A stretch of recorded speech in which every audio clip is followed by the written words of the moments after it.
Mga ka-PNN, isinasagawa ang simultaneous nationwide Love Virus Program and Medical Mission sa pangunguna ng PNP OLC Foundation Incorporated.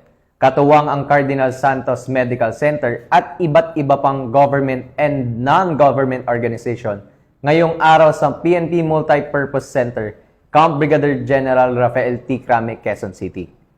Ang programang ito ay nakatuon sa pagbibigay ng libreng serbisyong medikal para sa mga PNP personnel at kanilang mga pamilya, bilang pagkilala sa kanilang hindi matatawarang sakripisyo at dedikasyon sa serbisyo.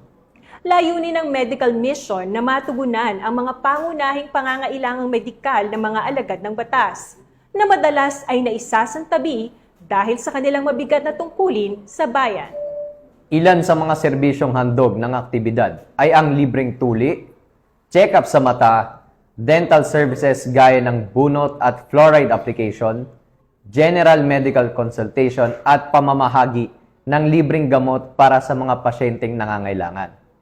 Pinangunahan ito ng mga miyembro ng PNP OLC Foundation Incorporated, kasama si Mrs. Mary Rose Marbil, ang kasalukuyang advisor ng organisasyon.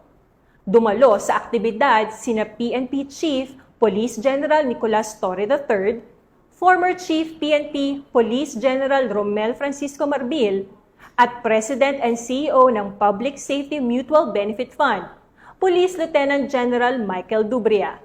Inaanyayahan ang lahat ng PNP personnel at kanilang mga pamilya na dumalo at mag-avail ng mga libreng serbisyong medikal na inaalok sa aktibidad ngayong araw.